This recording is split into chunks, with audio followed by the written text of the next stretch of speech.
എന്റെ ഏട്ടൻ പണിക്ക് പോയില്ലെങ്കിൽ നിങ്ങൾക്ക് എന്താ പ്രശ്നം? എന്താ പ്രശ്നം? നിങ്ങളുടെ കയ്യിൽ നിന്ന് പൈസ വാങ്ങിക്കാൻ വന്ന ഞാന്. അത് നിങ്ങളുടെ വീട് കയറിയിട്ട് ഞങ്ങൾ പൈസ ചോദിക്കാനോ എന്തെങ്കിലും വന്നോ? ഞാൻ പണിക്ക് പോവില്ല. നിങ്ങൾ തന്നിട്ടാണോ ഞങ്ങൾ ചെലവിന് കഴിയും? എന്ത് ചെയ്യും? അല്ലല്ലോ. അങ്ങനെ സോഷ്യൽ മീഡിയയിൽ 2 ഇണപ്രാവുകൾ ഇറങ്ങിയിട്ടുണ്ട്. ആഹാ, അത് പറയുമ്പോ തന്നെ പ്രണയം തുളുമ്പുന്നു അല്ലെ? പക്ഷെ ഞാൻ ഈ ഇണപ്രാവുകൾ എന്ന് പറഞ്ഞത് ഒരു ഇൻസ്റ്റാഗ്രാം പേജിനെ കുറിച്ചാണ് കേട്ടോ. ഫോട്ടോ കണ്ടല്ലോ, ഇതാണ് ഇവരുടെ അക്കൗണ്ട്. ഇണപ്രാവുകൾ മഞ്ജുന് സുനത. നമ്മളൊക്കെ എന്തൊക്കെ ചെയ്താലാണൊന്ന് ഫേമസ് ആവുക അല്ലെ? പക്ഷെ ഇവിടെ മഞ്ജുവിന്റെ മാസ ഡയലോഗിലാണ് ഇവരെ കേരളം മൊത്തം ഏറ്റെടുത്തത്. ഏതാണ് കേരളക്കാരെ മൊത്തം ഫാൻസ് ആക്കി മാറ്റിയ ആ ഡയലോഗ് എന്നല്ലേ? ഞാൻ കാണിച്ചു തരാം. ഏതായാലും ഞാനിപ്പോ കണ്ട്, ഇനിയിപ്പോ നിങ്ങൾ കൂടി കണ്ടില്ലെങ്കിലും മോശമല്ലേ? വാ കണ്ടോക്കാം. ഹായ് ഫ്രണ്ട്സ്, ഇപ്പോൾ എനിക്കൊരു കമന്റ് തന്നിട്ടുണ്ടായിരുന്നു. നീ ചങ്കുറ്റോടെ മീസ പിരിച്ചതുകൊണ്ട് ആണാവില്ല, ഇവളിനെ ഒരു സേഫ്റ്റി ആയിട്ടുള്ള സ്ഥലത്ത് ഏൽപ്പിക്കുന്നത്, അതായത് വീട് നോക്കി ഏൽപ്പിക്കുന്നത്. ഇവളുടെ സേഫ്റ്റി എവിടെയാണെന്നറിയോ? വീടല്ല, ഈ നെഞ്ചത്ത്. മനസ്സിലായില്ലേ? ഇവളിന്റെ സേഫ്റ്റി എന്ന് പറയുന്നത് ഈ നെഞ്ചത്താണ്. ഇല്ല, ഒരു കുടില് കെട്ടിയിട്ട് അവിടെ ഇരുത്തിയിട്ടല്ല ഒരു സേഫ്റ്റി. ഒരു പെണ്ണിന്റെ ധൈര്യം, ചങ്കുറ്റം എന്ന് പറയാൻ അവളുടെ കൂടെ ഒരു ആണുണ്ടല്ലോ എന്നുള്ളതാണ് അവളുടെ സേഫ്റ്റി. മനസ്സിലായില്ലേ? കണ്ടില്ലേ പെണ്ണിന്റെ സേഫ്റ്റി എവിടാന്നുള്ളത്? ഇപ്പോഴെങ്കിലും ആ സത്യം ജനങ്ങൾ മനസ്സിലാക്കിയല്ലോ. അതെ, ഒരു ആണിന്റെ നെഞ്ചത്താണ്, ദേ ഈ നെഞ്ചത്ത്. വെറുതെയാണ് ആൾക്കാർ വീടൊക്കെ എടുത്ത് താമസിക്കുന്നത്. എന്തുണ്ടായിട്ട് എന്താ മക്കളെ കാര്യം? ഇത്ര ഉറപ്പുള്ള നെഞ്ചില്ലെങ്കിൽ പിന്നെ എന്ത് സേഫ്റ്റിയാ ഉള്ളത്? അണ്ണൻ ഇത് പറയുമ്പോ എന്താ മഞ്ജുവിന്റെ ഒരു മുഖഭാഗം അല്ലെ? അണ്ണനൊരു മാസ് തന്നെ. സംഭവം ഇവര് റീലിടാനുള്ള കാരണം എന്താണെന്ന് വെച്ചാണെങ്കിൽ, ഇവര് മുമ്പേ ഇവർ താമസിക്കുന്ന സ്ഥലം ഇവര് വീഡിയോയിൽ കാണിച്ചിട്ടുണ്ടായിരുന്നു. ഇവർ താമസിക്കുന്ന ഒരു വീട്ടിലല്ല, മറിച്ച് ഒരു ടാർപ്പാളം കിട്ടിയ ഒരു സ്ഥലത്തായിരുന്നു. അത് കണ്ട ആരോ കമന്റിൽ ചോദിച്ചു, ഒരു ചെറിയ വാടക വീട്ടിലേക്ക് മാറിക്കൂടെ? വളരെ ന്യായമായൊരു ചോദ്യമാണ്. കാരണം അവർ താമസിക്കുന്ന ഏരിയ കണ്ട ആരായാലും അങ്ങനെ ചോദിച്ചു പോകും. ഞാൻ ആ വീഡിയോ പ്ലേ ചെയ്യിപ്പിക്കാം. ഇതാണ് ഞങ്ങളുടെ വീട് ചോദിച്ച ചേച്ചിക്ക് അയച്ചു തരുന്നത്. ഇതാണ് ഞങ്ങളുടെ വീട്. ആ ചേച്ചിക്ക് വേണ്ടി ഞങ്ങൾ ഈ വീട് കണ്ടല്ലോ, ഇവിടെയാണ് ഇവര് താമസിക്കുന്നത്. ഇതിനെ കുറിച്ച് ചോദിച്ചപ്പോഴാണ് മഞ്ജു ചേട്ടന്റെ മാസം മറുപടി, ഞങ്ങൾക്ക് വീട് വേണ്ട, നെഞ്ചു മതിയെന്ന്. എന്തായാലും തീർന്നില്ലേ? ഇനിയുമുണ്ട് ഇവരുടെ കുറെ വീഡിയോസ്. നിങ്ങൾ അതും കാണണം. ഞാൻ എന്തായാലും കാണിക്കും. എന്തായാലും ഇവര് താമസിക്കുന്ന ഒരു ഷെഡ് നിങ്ങൾ കണ്ടല്ലോ. ഒരാൾക്ക് പോലും നല്ലതുപോലെ താമസിക്കാൻ പറ്റാത്ത ഒരു ഷെഡ് അല്ലെ? എങ്ങനെയാണോ ഇവരിവിടെ കഴിയുന്നത്? എന്തായാലും കഴിഞ്ഞില്ലേ കേട്ടോ. ഇവരുടെ ഈ സാഹചര്യം കണ്ട് ആരൊരാൾ ഒരു കമന്റിൽ ചോദിച്ചു, ചേട്ടൻ ജോലിക്ക് പോകുന്നില്ലേ എന്ന്. മോശമായി പോയി, ഇങ്ങനെയൊക്കെ ചോദിക്കാവോ? എന്തായാലും ഈ ചോദ്യം ഇവർക്ക് തീരെ ഇഷ്ടമായില്ല. ഇതിനുള്ള മറുപടി കൊടുക്കുന്നത് വണ്ണന്റെ ഉള്ളി സുനിതയാണ്. നമുക്ക് ആ വീഡിയോ ഒന്ന് കാണാം. എന്റെ ഏട്ടൻ പണിക്ക് പോയില്ലെങ്കിൽ നിങ്ങൾക്ക് എന്താ പ്രശ്നം? എന്താ പ്രശ്നം? എന്താ പ്രശ്നം? ഒരു പ്രശ്നമില്ല, ബാക്കി പറഞ്ഞാട്ടെ. നിങ്ങളുടെ കയ്യിൽ നിന്ന് പൈസ വാങ്ങിക്കാൻ വന്ന ഞാന്. അത് നിങ്ങളുടെ വീട് കയറിയിട്ട് ഞങ്ങൾ പൈസ ചോദിക്കാനോ എന്തെങ്കിലും വന്നോ? ഞാൻ പണിക്ക് പോവില്ല. നിങ്ങൾ തന്നിട്ടാണോ ഞങ്ങൾ ചെലവിന് കഴിയും? എന്ത് ചെയ്യും? അല്ലല്ലോ. അതെ, അങ്ങനെ കൂടി ചോദിക്ക് ചേച്ചി. ഈ കമന്റ് ഇട്ടവർ ഇനി ആരോട് മേലാൽ ഇമാതിരി ചോദ്യം ചോദിച്ചു വരും? പണിയെടുക്കാത്തവര് ചോദ്യം ചെയ്യുന്നടാ നീ. പിന്നെ ഇതേപോലെ കണ്ണുരുട്ടി അവരെ പേടിപ്പിക്കണേ ചേച്ചി. അവരങ്ങനെ തന്നെ വേണം. ചേച്ചിയുടെ കലിപ്പ് തീരുന്നില്ലല്ലോ. ഇനിയും ഇതിനെ കുറിച്ച് പറയുന്നുണ്ട്, അതും കൂടി ഒന്ന് കണ്ടോക്കാം. ഹായ് ഫ്രണ്ട്സ്, ഞാനൊരു കാര്യം പറയട്ടെ. ഇപ്പൊ ഞാൻ കണ്ടായിരുന്നു, ഞാൻ കാരണം എന്റെ ഏട്ടനെ ചീത്തയാക്കിയെന്ന്. എന്റെ ഏട്ടനെ ഞാൻ ചീത്തയാക്കിയിട്ടില്ല, നന്നാക്കിയിട്ടുള്ളൂ. കൂട്ടുകെട്ടിൽ നിന്ന് ഞാൻ മാറ്റിയിട്ടുള്ളൂ. കാരണം എന്താണെന്ന് അറിയോ? കൂട്ടുകെട്ട് നല്ലതല്ല, അവര് നിങ്ങളെ ചതിക്കും എന്ന് പറഞ്ഞിട്ട് ഞാൻ മാറ്റി നിർത്തിയിട്ടുള്ളൂ. ഇങ്ങനത്തെ ഒരു കെട്ടിയവന് കിട്ടിയാൽ ഞാൻ ഭാഗ്യം ചെയ്യണം. കാരണം ഏതെങ്കിലും പെണ്ണുങ്ങൾ ഭർത്താവിൻ്റെ അടുത്ത് നല്ല കാര്യം പറയുമ്പോൾ അവർ കേട്ടിട്ടുണ്ടാ? പോടി അങ്ങട് എന്ന് പറഞ്ഞിട്ട് തട്ടിമാറ്റിയിട്ടല്ലേ പോവുക? എൻ്റെ കെട്ടിയവനില്ലേ, ഞാൻ പറയുന്ന എന്ത് കാര്യമുണ്ടെങ്കിൽ അത് കേട്ടിട്ടുള്ളൂ. മനസ്സിലായാ? ഇനി പറയുമ്പോൾ സൂക്ഷിച്ചും കണ്ട് സംസാരിക്കണം. എൻ്റെ കെട്ടിയവൻ എന്തെങ്കിലോ എന്നെ അനാവശ്യമോ എന്തെങ്കിലും പറയാൻ വന്നാ പിന്നെ വിവരം അറിയും. മനസ്സിലായല്ലോ? ചേച്ചി ഭയങ്കര കൽപ്പിലാണല്ലോ. എന്തോ ആയിക്കോട്ടെ. എന്തായാലും ചേച്ചി ചേട്ടനെ നല്ലോണം മാറ്റിയിട്ടുണ്ടെന്നാണ് ചേച്ചി പറയുന്നത് അല്ലേ? എല്ലാവരും ഈ മഞ്ജു ചേട്ടനല്ലാണ്ട് ആരെങ്കിലും ഭാര്യമാര് പറഞ്ഞു കേൾക്കും? ഞാനൊക്കെ ഇതിൽ പറയുന്ന പോലെയാണ്. എന്റെ ഭാര്യയൊക്കെ എന്നോട് എന്തെങ്കിലും നല്ലൊരു കാര്യം പറയുമ്പോൾ ഓടി അങ്ങോട്ട് എന്ന് പറഞ്ഞൊരു അറ്റ തട്ടലാണ്. അങ്ങനൊന്നും എനിക്ക് അന്നാവണ്ട. അല്ലാണ്ട് ഇതിനൊക്കെ എന്താ പറയാ? പിന്നെ ചേച്ചിയെ നിങ്ങൾക്ക് ആർക്കും ശരിക്കും അറിയൂല. ആ വിരട്ടലൊക്കെ കണ്ടില്ല നമ്മള് പേടിച്ച് നിന്നോണം. ഇതോടുകൂടി ഒന്ന് കഴിഞ്ഞെന്ന് വിചാരിക്കേണ്ട മക്കളെ. വേറൊരെണ്ണം കൂടി ഉണ്ട് ഇതിന്റെ ബാക്കി. കണ്ടോക്കാം. ഹായ് ഫ്രണ്ട്സ്, എൻ്റെ ഏട്ടൻ എൻ്റെ കൂടെ ഉള്ളത്തെ കാലം വരെ എനിക്കൊരു പേടിയില്ല. കേട്ടില്ലേ? കേട്ടു ചേച്ചി. ഇത് എത്രാമത്തെ പ്രാവശ്യമാണ് ഈ ഓർമ്മിപ്പിക്കുന്നത്? എനിക്ക് തോന്നുന്നത് ഈ ചേച്ചിക്ക് പറയാനുള്ള ഓരോ കാര്യങ്ങളും ഇങ്ങനെ പേപ്പറിൽ എഴുതി വെച്ചിട്ട് അതിൽ ഓരോ സെന്റൻസും ഓരോ റീലാക്കി ഇടുന്നതാണെന്നുള്ളതാണ്. അല്ല, ഇവരുടെ എല്ലാ റീലും അങ്ങനെയാണ്. ഒന്ന് പറഞ്ഞതിന്റെ ബാക്കി വേറെ റീല്. പ്രശ്നം എന്താണെന്ന് അറിയാൻ നമ്മൾ ഇവരുടെ ഒരു 35 റീലെങ്കിലും കണ്ടു തീർക്കേണ്ടി വരും. പിന്നെ ഇവരുടെ റീൽസ് ഒക്കെ കണ്ടപ്പോൾ എനിക്ക് മനസ്സിലായത് ഇവരൊന്ന് താമസിക്കുന്ന ഭൂമിയിലല്ല, ഏതോ ഒരു വികാര ലോകത്താണ്. ഇനി ജോക്സ് അപ്പാർട്ട്, നമുക്ക് വിഷയത്തിലേക്ക് കടക്കാം. ഇവരിങ്ങനെ റീല് ചെയ്ത് ഭയങ്കര ഫേമസ് ആയി. അതോടെ ഇവരെ തേടി ഒരു ഇന്റർവ്യൂ വരാൻ തുടങ്ങി. അത് പിന്നെ സ്വാഭാവികം. എന്നാലും അങ്ങനെ വന്നൊരു ഇന്റർവ്യൂ ഞാൻ ഇന്നലെ കാണാനിടയായി. റിയൽ ആൻഡ് റിയൽ മീഡിയക്ക് കൊടുത്ത ആ ഇന്റർവ്യൂവിൽ ഇവരുടെ ജീവിത സാഹചര്യത്തെ കുറിച്ച് വിവരിക്കുന്നുണ്ട്. നമുക്ക് എന്തായാലും അതൊന്ന് കണ്ടോക്കാം. സുനിത ഭയങ്കര പേടിച്ചരണ്ടാണല്ലോ ഇരിക്കുന്നത്. എന്ത് പറ്റി? ഒന്നുമില്ലേ സുനിത? പക്ഷെ വീഡിയോ ഒക്കെ ചെയ്യുമ്പോൾ എൻ്റെ ഏട്ടൻ എന്നും പറഞ്ഞിട്ട് ഭയങ്കര ആക്റ്റീവ് ആണല്ലോ. ഇപ്പൊ തന്നെ ഞാൻ ശ്രദ്ധിച്ചു, മഞ്ജുള് സംസാരിക്കുമ്പോൾ എല്ലാം സുനിത ഇങ്ങനെ മുഖത്തേക്ക് തന്നെ നോക്കിയിരുന്നിട്ട് ആ എക്സ്പ്രഷൻ ഇടുന്നത് സുനിതയാണ്. അതെല്ലാവരും പറയാറുണ്ട്, ചേട്ടൻ പറയുന്നതിന് എക്സ്പ്രഷൻ ഇടുന്നത് സുനിതയാണത്. അതെന്താ, സുനിത അത്രയും അറ്റാച്ച്ഡ് ആണോ? പുള്ളി പറയുന്നതൊക്കെ സുനിതയുടെ വാക്കുകളാണോ? ആണോ? ഇതിന് ഒറ്റ വാക്കിൽ ഉത്തരം തീർന്നോ? ഇല്ല, എന്നെ ഇഷ്ടമുള്ളത് കൊണ്ടാണ് ഏട്ടൻ ഇങ്ങനെ ഇരിക്കുന്നതും എല്ലാം. പിന്നെ നിങ്ങളുടെ കല്യാണം കഴിഞ്ഞിട്ട് എത്ര നാളായി? കല്യാണം കഴിഞ്ഞിട്ട് 2 വർഷമായി. 2 വർഷമായി. അപ്പം നിങ്ങൾ എങ്ങനെയാണ് ഇപ്പം ഇപ്പം അതിനകത്ത് ഒരു 1-2 വീഡിയോയിൽ ഞാൻ കേട്ടതാ കേട്ടോ, നിങ്ങൾ സുനിത പറഞ്ഞിട്ട് വേറെ ഏതോ ജോലി ഉണ്ടായിരുന്നു നിർത്തിയിട്ട് ഇപ്പം ആക്രി പെറുക്കാൻ പോവുകയാണെന്ന് പറയുന്നുണ്ട്. അതെന്താ സംഭവം? അതെന്താ സംഗതി ചോദിച്ചു കഴിഞ്ഞാൽ, ഞാൻ തൃശ്ശൂർ പണിയെടുക്കുന്ന സമയത്താണ് ഞാൻ ഇവിടെ സ്നേഹിച്ച് കല്യാണം കഴിക്കുന്നത്. അപ്പോൾ ഇവളുടെ വീട്ടിൽ എപ്പോൾ നോക്കിയാലും പ്രശ്നം തന്നെയാണ്. ഇവളുടെ അച്ഛനമ്മയും ഇവളുടെ ഓരോരോ കുറ്റം പറഞ്ഞു, ഓരോ വഴക്ക് പറഞ്ഞു ഒക്കെ ഇവള് കരഞ്ഞിട്ട് എന്നെ ഫോൺ വിളിച്ച് പറയും. അപ്പൊ എനിക്ക് അവിടെ മനസ്സമാനത്തിൽ പണിയെടുക്കാൻ പറ്റില്ല. അങ്ങനെ ഞാൻ അവിടുത്തെ പണി വിട്ടിട്ട് ഇവളുടെ വീട്ടിൽ കല്യാണം കഴിയാത്ത മുന്നേ തന്നെ ഇവളുടെ വീട്ടിൽ ഞാൻ കയറിയതാണ്. ഒരു 3-4 മാസം വരെ ഇരുന്നു. എന്നിട്ട് അപ്പുറത്തെ വീട്ടിലെ ആൾക്കാർ പറഞ്ഞു, ശരി ചെക്കനെ ഇങ്ങനെ ഇരുത്തിയാന് ശരിയായില്ല, നമുക്ക് കല്യാണം കഴിപ്പിക്കുക എന്ന് പറഞ്ഞിട്ട് അങ്ങനെ കല്യാണം കഴിപ്പിച്ചത്. അങ്ങനെ ഞങ്ങൾ വീട്ടുകാരെ കല്യാണം കഴിപ്പിച്ച് തന്നു. അങ്ങനെ ഇരിക്കുന്ന സമയത്ത് ഇവന്റെ 3 ചേച്ചിമാര് വരാണ്ടായി. അപ്പൊ ഞങ്ങൾക്ക് ഞങ്ങളുടെ ഗ്രാമത്തിൽ ഒരു പ്രശ്നമുണ്ട്. എന്താണെന്ന് വെച്ച് കഴിഞ്ഞാൽ ജാതി പ്രശ്നത്തിന്റെ ഒരു ഇതുണ്ട്. അപ്പോ ഞാൻ എന്റെ ജാതി പറയുന്നു, എന്റെ പെണ്ണിന്റെ ജാതി പറയുന്നു. അപ്പൊ അതുകൊണ്ട് സ്ഥലം എവിടെയാ? പാലക്കാട്? കൊല്ലംകോട്. എന്റെ വീട് കൊല്ലംകോട്, പെണ്ണിന്റെ വീട് മലമ്പുഴ. അപ്പൊ അങ്ങനെ ചെറിയ പ്രശ്നങ്ങളൊക്കെ കൊണ്ട് ഒരു കുടുംബത്തിൽ നടക്കുന്ന പ്രശ്നങ്ങൾ ഇല്ലാത്തല്ലോ. അപ്പൊ ഏത് കുടുംബത്തിൽ പ്രശ്നം ഇല്ലാത്തത്? അത് നേരെ ആരും വെളിയെ കാട്ടി നടക്കുമോ? ആരും വെളിയെ കാട്ടി നടക്കില്ല. അപ്പൊ ഞങ്ങള് അത് പുറത്ത് കാണിച്ചു. ഞങ്ങള് വന്നിട്ട് ഈ തെരുവിൽ വന്നിട്ട് തന്നെ ഒരു വർഷമായി. 1 വർഷമായിട്ട് പാലക്കാട് എവിടെയാണ് താമസിക്കുന്നത് നിങ്ങൾ? പാലക്കാട് സ്റ്റേഡിയം മറ്റേ ബൈപ്പാസിന്റെ അവിടെ ഷെഡ് കെട്ടി താമസിക്കുന്നത്. ഈ പറഞ്ഞ പോലെ എങ്ങനെയാണ് അങ്ങനെ നിൽക്കാൻ സാധിക്കുന്നത്? ഇപ്പൊ തന്നെ പറഞ്ഞല്ലോ, സ്നേഹിച്ച് ഇറക്കിക്കൊണ്ട് നിൽക്കാൻ പറഞ്ഞു വെച്ചാൽ ഈ ഞങ്ങൾ ആദ്യം ഇരുന്നത് അവിടെ പണി തീരാത്ത ബിൽഡിംഗ് ഉണ്ടായിരുന്നു. എവിടെ? അവിടെ ഞങ്ങൾ തൊട്ടടുത്ത് തന്നെ, വീടിന്റെ തൊട്ടടുത്തോ? ഞങ്ങളിപ്പോ ഇരിക്കുന്ന അവിടെ ഉണ്ടായിരുന്നു. അപ്പൊ ഞങ്ങൾ ഏറ്റവും മേലെയാണ് ഞങ്ങൾ ഇരുന്നിട്ടുണ്ടായിരുന്നു. അപ്പൊ അവിടെ പണി തുടർന്ന് പറഞ്ഞപ്പോ അവിടെ നിന്ന് ഇങ്ങോട്ടാക്കി. അപ്പൊ പിന്നെ ഞങ്ങൾ സെറ്റ് കെട്ടിട്ട് അങ്ങനെ ഇരുന്നു.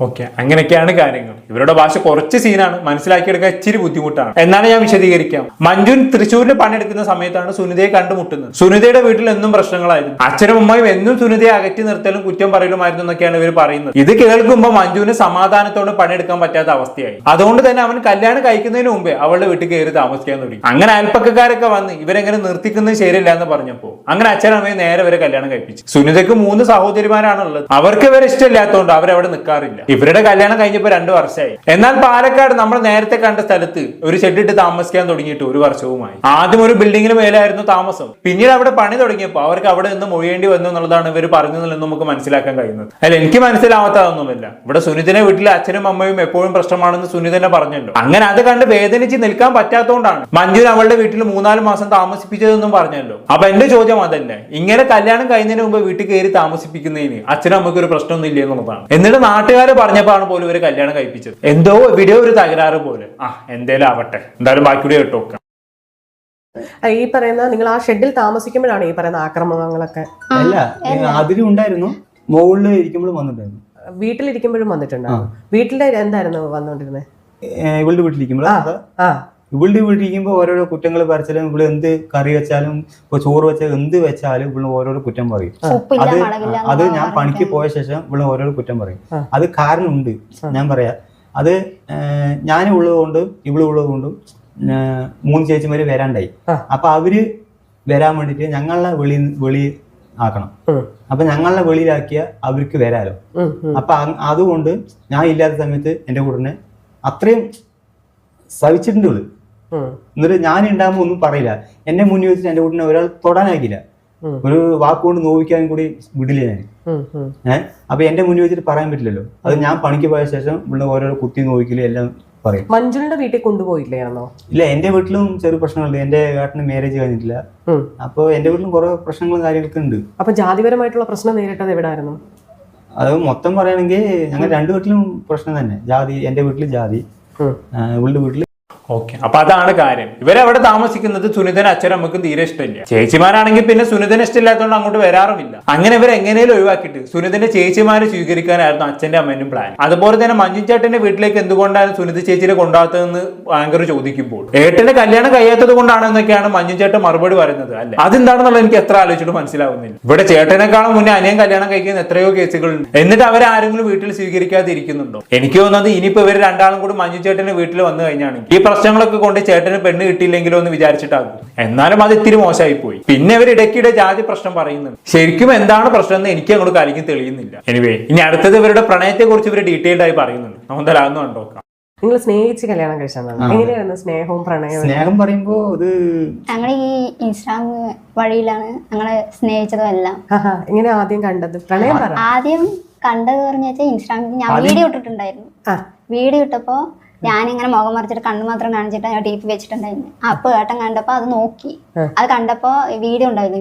അങ്ങനെ നോക്കിയപ്പോ എന്നെ കണ്ടപ്പോ എന്നെ ഇഷ്ടപ്പെട്ടു. പിന്നെ അന്ന് തന്നെ എന്താണ് ജനുവരി 2023 28-ാം തീയതി എന്നെ ഇഷ്ടമാണ് പറഞ്ഞു. പിന്നെ ആദ്യം ആലോചിച്ചു. ഒരു 2 ദിവസം കൊണ്ട് ഞാൻ ഇഷ്ടമാണ് പറഞ്ഞു. അപ്പോ ഞാൻ അങ്ങനെ ഏട്ടനും ഇഷ്ടമാണ് പറഞ്ഞു. പിന്നെ വീട്ടിൽ അറിയിച്ചു. ഒന്നും മാത്രല്ല, ഒരു ദിവസം കൊണ്ട്, ഒറ്റ ദിവസം കൊണ്ട് ഇവള് അത്രയും വേദനിച്ച, അനുഭവിച്ച, സങ്കടപ്പെട്ട കാര്യങ്ങളെല്ലാം ഒരു ദിവസം കൊണ്ട് എന്നോട് പറഞ്ഞിട്ടാണ് ഞാൻ ഇവളെ സ്നേഹിച്ചത്. എന്ത് പറ്റി? കാരണം ഇവളുടെ വിഷമങ്ങള് ഇവള് ആദ്യം ഒന്ന് കല്യാണം കഴിച്ചിട്ടുണ്ട്. അപ്പൊ അവന്റെ ദ്രോഹങ്ങൾ സഹിക്കാൻ പറ്റാണ്ട് എന്താ പറയാ, ഒരു പെണ്ണ് അത്രയും ക്ഷമ കെട്ടിട്ട് അതിനോട് വീട് ഇരുന്നു. പിന്നെ ഒരിക്കൽ കൊല്ലാൻ നോക്കിയിട്ട് ഇവള് അങ്ങനെ തമിഴ്നാട്ടിൽ ഒറ്റയ്ക്ക് രക്ഷപ്പെട്ടു വന്നതാണ്. എവിടെയായിരുന്നു ആദ്യത്തെ കല്യാണം? വാൽപ്പാറയോ? അവിടെ നിന്ന് ഞാൻ ഇവിടേക്ക്. വാൽപ്പാറ ഈ ചാലക്കുടി അവിടെ എവിടെയാണ്? അല്ലല്ല, പൊള്ളാച്ചി. ഓ അതന്നെ. തമിഴ്നാട്. അപ്പൊ കല്യാണം കഴിപ്പിച്ചു വിട്ടതാണോ? കല്യാണം കഴിച്ചു കൊടുത്ത് കരിയങ്കോട് കോട്ടായി പറയും, പൂടൂര് ആ ഭാഗത്ത് കൊടുത്തത്. പക്ഷെ അവര് ഇരിക്കണത് അവിടെയാണ്, വാളിപ്പാറയില്. അപ്പൊ എന്നെ അവിടെ കൊണ്ടുപോയി. ആദ്യമൊന്നും ഒരു കുഴപ്പമുണ്ടായിരുന്നില്ല. പിന്നെ അതിന്റെ 3ാമത്തെ അനിയൻ പറഞ്ഞു എന്താണ് ഇന്ന് 4 കാലിൽ വരും. അപ്പൊ എനിക്ക് ഒരു 4 കാലിൽ എന്ന് പറഞ്ഞ് കുടിച്ചിട്ട് 4 കാലിൽ വരും. നിങ്ങൾ ഈ പാലക്കാട് ഭാഷയുണ്ട്, എനിക്ക് കുറച്ച് മനസ്സിലാവുന്നില്ല. അതുകൊണ്ടാണ് എനിക്ക് കുറച്ച് മനസ്സിലാവുന്നില്ല. അതുകൊണ്ട് അപ്പൊ അങ്ങനെ വരും പറഞ്ഞപ്പോ ഞാൻ ആലോചിച്ചു എന്തെടുക്ക പറഞ്ഞിട്ട്. എന്നെ ആദ്യം കൊണ്ടുപോയ സമയത്ത് തന്നെ ആള് പോയി. എന്റെ അടുത്ത് ഇരുന്നും കൂടിയില്ല ഭർത്താവ്. അങ്ങനെ പോയിട്ട് പിന്നെ വൈകുന്നേരം വരും കുടിച്ചിട്ട്. അന്നൊരു പ്രശ്നം ഉണ്ടായിരുന്നു. പിന്നെ നമ്മൾ എന്ത് നല്ല കാര്യം പറഞ്ഞാലും അത് കേൾക്കില്ല. കുടിച്ചു വന്നിട്ട് നല്ല കാര്യം പറഞ്ഞാലും തല്ലിയിട്ടും മുടി പിടിച്ച് കുത്തിയിട്ടും ഒക്കെ അനുഭവിച്ചു. ഒരുപാട് ദ്രോഹിക്കുമായിരുന്നോ? അതിന്റെ പാടാണെന്ന് ഇതാ അവിടെ ഉണ്ട് ചൂണ്ടില്. എന്ത് പറ്റി?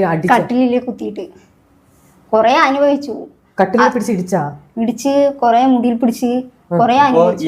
ഈ അനുഭവമൊക്കെ ഇവിടെ എന്നോട് പറഞ്ഞ എല്ലാ കാര്യം ഒരു ദിവസം എന്റെ പരിചയപ്പെട്ട ഒരു ദിവസം എന്റെ ഒരു ലീവ് കളഞ്ഞിട്ട് ഇവളിനോട് സംസാരിക്കാൻ വേണ്ടിയിട്ട് എന്റെ ഓണറിനോട് ലീവ് പറഞ്ഞിട്ട് ഇവളുടെ കഥകളെല്ലാം കേട്ട ശേഷമാണ് ഞാൻ നേരിട്ട് പോയി കണ്ടോ ഇവളിനോട് പറഞ്ഞത്. ഇനി എന്റെ കുട്ടിക്ക് പേടിക്കണ്ട, ഈ ഞാനുണ്ട് എന്നുള്ളത്. ഇതുവരെ ഞാൻ ഇവളിനെ വിട്ടില്ല. പിന്നെ ഞാൻ ആ പ്രശ്നമൊക്കെ ഇതായിട്ട് ഞാൻ വീട്ടിലേക്ക് വന്നു. അല്ല, ഇപ്പൊ കല്യാണം കഴിഞ്ഞിട്ട് എത്ര നാൾ അവിടെ നിന്നു? 4 മാസം വരെ നിന്നു. 4 മാസം. ആ 4 മാസത്തിനിടയ്ക്ക് 4 മാസം നിന്നു. 4 മാസം നിന്നിട്ട് അതിന് ഏട്ടൻ സ്നേഹിച്ച് അങ്ങനെ ഇതൊക്കെ ആയി. അല്ല, ഞാൻ ചോദിച്ച കല്യാണം കഴിപ്പിച്ച വിട്ട വീട്ടിലെ 4 മാസത്തിനിടയ്ക്കാണ് ഇത്രയും ദ്രോഹിച്ചത്. 2.5 വർഷം നിന്ന് ദ്രോഹം കൊണ്ടോ? അത് സഹിച്ചു. എനിക്ക് അന്ന് കൊറോണ വന്ന സമയമാണല്ലോ. അപ്പൊ ആ സമയത്ത് അവിടെയായിരുന്നു. അപ്പൊ എനിക്ക് ബസ് അങ്ങോട്ടും ഇങ്ങോട്ട് മാറ്റണല്ലോ, ഗോപാലപുരം ഇറങ്ങിയിട്ട് അങ്ങനെ പോകണല്ലോ. അതെനിക്ക് അറിയില്ലായിരുന്നു. പിന്നെ അതിന്റെയൊക്കെ മാറിയപ്പോ പൊള്ളാച്ചി നിന്ന് പാലക്കാട്ടിൽ തന്നെ കിട്ടുമല്ലോ. അങ്ങനെ മനസ്സിലാക്കിയപ്പോ അങ്ങനെ ഞാന്. കുട്ടികളുണ്ടോ അതിനകത്ത്? ഇല്ല. സുനിതയ്ക്ക് ഇത്രയും വണ്ണമേ ഉള്ളായിരുന്നോ, അതാ ഈ പറയുന്ന വ്യക്തി ഇങ്ങനെ ദ്രോഹിച്ച് നമ്മൾക്ക് മാനസികമായിട്ടൊരു ബുദ്ധിമുട്ട് കൊണ്ട് ഇങ്ങനെ ആയതാണോ? ആ, അത്ര അനുഭവിച്ചിട്ടും. എന്നിട്ട് വീട്ടിൽ വന്നിട്ടും ഞാൻ ഇങ്ങനെ ആലോചിച്ചിട്ട് ഭക്ഷണം കൂടി കഴിച്ചിട്ടുണ്ടായിരുന്നില്ല. ഓക്കെ, ഇവരെങ്ങനെയാണ് പരിചയപ്പെട്ടതെന്ന് മനസ്സിലാക്കാൻ വേണ്ടി എനിക്ക് 3-4 തവണ വീഡിയോ റിപ്പീറ്റ് അടിച്ച് കാണേണ്ടി വന്നു. ഇൻസ്റ്റാഗ്രാം വഴിയാണ് ഇവർ കണ്ടുമുട്ടുന്നത്. സുനിത് ഇതിനെ കുറിച്ച് പറയുമ്പോൾ ഞാൻ ആദ്യം ഹിസാം വഴിയാണ് പരിചയപ്പെട്ടതെന്നൊക്കെയാണ് കേട്ടത്. അതെന്തേലും ആവട്ടെ, അങ്ങനെ ഇൻസ്റ്റാഗ്രാം വഴി ഇവർ കണ്ടുമുട്ടി പ്രണയത്തിലാവുകയായിരുന്നു. 2 ദിവസം കൊണ്ട് തന്നെ അവൻ അവളെ പ്രപ്പോസ് ചെയ്തു. പരിചയപ്പെട്ട ഒരു ദിവസം കഴിഞ്ഞപ്പോൾ തന്നെ സുനിത അവളുടെ വിഷമങ്ങൾ മൊത്തം അവനോട് പറഞ്ഞു. അതോടുകൂടി മഞ്ജുൻ അവളുടെ ജീവിത പങ്കാളിയാക്കാൻ തീരുമാനിക്കുകയാണ് സുഹൃത്തുക്കളെ. സുനിതയുടെ 2ാം വിവാഹമായിരുന്നത്. ആദ്യ വിവാഹം വൻ പരാജയമായിരുന്നു. ആള് വലിയ കള്ളുകുടിയും ബഹളവും സുനിത എപ്പോഴും മർദ്ദിക്കലും ഒക്കെ ആയിരുന്നു. അതിന്റെ പാടുകൾ ഇന്നും സുനിതയുടെ മുഖത്തുണ്ട്. ഒരു ദിവസം സുനിതയെ കൊല്ലാൻ കൂടി പോയിട്ടുണ്ടെന്നൊക്കെയാണ് പറയുന്നത്. അങ്ങനെ 2.5 കൊല്ലം അവരവിടെ നിന്ന് എല്ലാം സഹിച്ചിട്ടാണ് സുനിതയുടെ വീട്ടിലേക്ക് മടങ്ങി വന്നത്. സുനിത അനുഭവിച്ച ഭർത്തൃ പീഡനം ഒരു വിവാഹ പ്രശ്നം മാത്രമല്ല, അത് തികച്ചും ഒരു ക്രിമിനൽ ആക്രമണം കൂടിയാണ്. മദ്യപിച്ച് വീട്ടിൽ കലഹം ഉണ്ടാക്കുന്നതും ഭാര്യയെ സ്ഥിരമായി മർദ്ദിക്കുന്നതും ജീവനെ ഭീഷണിയാക്കുന്ന തരത്തിൽ ആക്രമിക്കാൻ ശ്രമിക്കുന്നതൊന്നും ഒരു തരത്തിലും ന്യായീകരിക്കാവുന്ന ഒന്നല്ല. അത് തികച്ചും സ്നേഹത്തിന്റെ അഭാവം മാത്രമല്ല, മനുഷ്യത്വത്തിന്റെ അഭാവം കൂടിയാണ്. 2.5 വർഷം അവളെല്ലാം സഹിച്ച് ജീവിച്ചത് അവളുടെ ശക്തിയല്ല, മറിച്ച് നമ്മുടെ സമൂഹം സ്ത്രീകളെ സഹിക്കണമെന്ന് പഠിപ്പിക്കുന്നതിന്റെ ദാരുണമായ ഒരു ഉദാഹരണം കൂടിയാണ്. അതിനുശേഷം മഞ്ജുവിനെ പ്രണയിക്കുകയും ഇപ്പൊ സ്നേഹത്തോടെ ജീവിക്കുന്നൊക്കെയാണ് പറയുന്നത്. പിന്നെ എനിക്ക് ഇവരോട് പറയുന്നത്, ജീവിക്കാൻ സ്നേഹമുള്ള ഒരാളുണ്ടായാൽ മാത്രം പോരാ. പണത്തിന് പണം എന്നതുപോലെ സേഫ്റ്റിക്ക് സേഫ്റ്റി തന്നെ വേണം. അവരാ ഷെഡിൽ എങ്ങനെയാണ് ജീവിക്കുന്നതെന്നും കൂടി ഇവർ ഈ വീഡിയോയിൽ പങ്കുവെക്കുന്നുണ്ട്. നമുക്ക് ആ ഭാഗം കണ്ടോക്കാം. ചേട്ടൻ സുനിത പറഞ്ഞിട്ടാണ് ആക്രി പെറുക്കാൻ പോകുന്നതെന്ന് പറയുന്നുണ്ട്. അപ്പം സുരക്ഷിതത്വത്തിനെ കുറിച്ചും പറയുന്നുണ്ട്. ഇതിന് മുന്നത്തെ എന്തൊക്കെയോ സംഭവിച്ചു എന്ന്. എന്താ സംഭവം പറഞ്ഞു വെച്ചാൽ ഇപ്പോൾ കഞ്ചാവ് വെച്ചിട്ട് എന്നെ കണ്ടിട്ട്, ഒരു പെണ്ണിനെ കണ്ടിട്ട് കഞ്ചാവ് വെച്ചിട്ട് ഇങ്ങനെ ഞാൻ പറയാം. ഇവിടെ ഇന്റർവ്യൂവിന് ഞങ്ങൾ നേരത്തെ വന്നു. നേരത്തെ ഒരു 3:30 വന്നു. 3:30 ഞങ്ങൾ വരുന്ന സമയത്ത് അപ്പൊ ഞങ്ങൾ വണ്ടിയിൽ നിന്ന് പിടിച്ചില്ല. അപ്പൊ ഒരുത്താൻ സ്കൂട്ടി വന്നിട്ട് ഞങ്ങളോട് അനാവശ്യം പറയാ, കൈ കാണിക്കുക, അനാവശ്യം ചെയ്തിട്ടുണ്ടായിരുന്നു. എന്നിട്ട് ഞാൻ 4 സൗണ്ട് ഇട്ടപ്പോ അവൻ പേടിച്ചു പോയി. അപ്പൊ ഞങ്ങളാണ് ഇപ്പൊ ട്രെൻഡ്, ഈ സ്ഥലം ഞങ്ങളാണ് ഇപ്പൊ ട്രെൻഡ്. അപ്പൊ ഞങ്ങൾ അറിയുന്ന ഒരു ഫാൻസ് ഉണ്ട്, എന്താ ചേട്ടാ പ്രശ്നം ചോദിച്ചു. അപ്പൊ ഇതാണ് ഞങ്ങളുടെ അവസ്ഥ. അപ്പൊ ഇപ്പൊ ഞങ്ങൾ അറിയുന്നതുകൊണ്ട് ഞങ്ങളുടെ കൂടെ ആൾക്കാരുണ്ട്. ഇതിന് മുന്നേ ഞങ്ങൾ അറിയാത്ത നാളുകളിൽ ഞങ്ങൾ പെട്ട വേദന, ഞങ്ങൾ പെട്ട അനുഭവം. ഈ രാത്രിയിലെ ഈ സാമൂഹ്യ വിരുദ്ധർ എന്ന് പറയുന്ന ഒരു കള്ളു കുടിച്ചിട്ട് ഷെഡിൽ കയറി വരുമോ? ഷെഡിൽ കയറിയില്ല, ആ പരിസരത്ത് വന്നിട്ട് അനാവശ്യം കാണിക്കലും. ഇതിപ്പോ പച്ചയ്ക്ക് പറഞ്ഞു വെച്ചാൽ കള്ളു കുടിച്ചിട്ട് അറിയാലോ, ഈ ഉടുത്തുണി ഇല്ലാണ്ട് ഉണ്ടാക്കലും അങ്ങനെയൊക്കെ ആയിരുന്നു. പക്ഷെ എന്റെ ഇത്തിരി ധൈര്യം, ഇത്തിരി വീഡിയോയിൽ പറഞ്ഞ പോലെ ചങ്കുറ്റി ഉള്ളത് കൊണ്ടാണ് ഇപ്പോഴും ഞങ്ങൾ ജീവിച്ചിരിക്കുന്നത്. ഇപ്പം അവിടെ ഈ മുനിസിപ്പാലിറ്റിക്കാർ, ആ പ്രദേശം കോർപ്പറേഷൻ ആണെങ്കിൽ കോർപ്പറേഷൻ, അവർ വന്നിട്ട് നിങ്ങളോട് ചോദിച്ചിട്ടില്ല എന്താ ഇവിടെ കിടക്കണ? അനധികൃതമായിട്ടാണല്ലോ അവിടെ കിടക്കുന്നത്, കുടിയേറ്റക്കാർ പോലെയാണല്ലോ. ഞങ്ങൾ അവരോട് സമ്മതമൊക്കെ വാങ്ങിച്ചു വെച്ചിട്ടുണ്ടായിരുന്നു. ചോദിച്ചില്ല. നിങ്ങൾ മാത്രമേ ഉള്ളൂ ആ സ്ഥലത്ത്? ഞങ്ങൾ മാത്രമേ ഉള്ളൂ. അപ്പൊ എങ്ങനെയാണ് ഒരു ഷെഡിൽ ഇപ്പം 2 പേരും ഒരു വീടുണ്ടായിരുന്നു, ആ വീട്ടിൽ നിന്ന് നമ്മൾ ടാർപോളിയും കെട്ടിയിട്ട് സ്നേഹം ഉണ്ടെങ്കിൽ നമുക്ക് എവിടെയും കഴിയും. അത് നമുക്ക് സ്നേഹമാണ് ഏറ്റവും വലുത്. ഈ പറയുന്ന ചുമരോ വാർക്ക വീടോ അതൊന്നും ഒരു പ്രശ്നമല്ല, നമുക്ക് സ്നേഹം ഉണ്ടാവണം. അപ്പം നിങ്ങൾ ഈ പറയുന്ന ഞാൻ എപ്പോഴും വീഡിയോ കാണുമ്പോൾ നിങ്ങൾക്ക് എണീറ്റിരിക്കാൻ പോലും പറ്റാത്തത്ര ഇതിലാണ് നിങ്ങളുടെ സ്ഥലം കണ്ടേക്കുന്നത്. അവിടെ എങ്ങനെയാണ് പറ്റും, പക്ഷെ ഞങ്ങൾ വീട് ചെയ്യുന്നത് അങ്ങനെ ഇതിലായിപ്പോയി. എങ്ങനെയാണ് നിങ്ങൾ ഇത്രയും ഈ ഒരു കാലത്തിൽ നിന്ന്, ഇപ്പം നിങ്ങൾ തന്നെ അറിയാം 2026 നമ്മൾ അങ്ങനെ നിൽക്കുമ്പോൾ നമുക്ക് എങ്ങനെയാണ് അത് ഇപ്പൊ പറഞ്ഞ പോലെ പകല് പോലും നമുക്ക് അത്രയും ഉറപ്പില്ലാണ്ട് എങ്ങനെ ഇവിടെ കിടക്കാൻ പറ്റുന്നത്? അതന്നെ ഞാൻ പറഞ്ഞില്ലേ, അതേ ഞാൻ ഡയലോഗ് തന്നെ പറഞ്ഞത്. എൻ്റെ നെഞ്ചിൽ ചങ്കുറ്റും ഉള്ളത്തെ കാലം വരെ അങ്ങനെ ഇരിക്കണേ. അങ്ങനെ ഇല്ലേ ഇപ്പൊ വീട് നോക്കണ്ടല്ല, പക്ഷെ എൻ്റെ കാലം കഴിയും വരെ ഇവളുടെ കൂടെ ഞാൻ ഉണ്ടാവും. അത് എവിടെയായാലും. അതെന്താ വാടകയ്ക്ക് വീട് നോക്കാത്തത്? അഡ്വാൻസ് എടുത്ത വഴിക്ക് 20,000 രൂപ 10,000 ചോദിക്കണം. ഇപ്പൊ കയ്യില് എടുക്കാനില്ലാത്തതുകൊണ്ടാണ് അഡ്വാൻസ് തുക. അതായത് പെട്ടെന്ന് വീടെടുത്ത് അഡ്വാൻസ് മാറാനുള്ളതില്ല. പക്ഷെ നിങ്ങളുടെ ഈ വീഡിയോ കണ്ടിട്ട് ആരെങ്കിലും വന്ന് പറഞ്ഞിട്ടുണ്ടോ നമുക്ക് ഇങ്ങനെ? ഒത്തിരി പേര് സഹായം ചെയ്യുന്നുണ്ട്. ഇപ്പോഴും ഒത്തിരി പേര് സഹായം ഞങ്ങൾക്ക് ചെയ്തു തരുന്നുണ്ട്.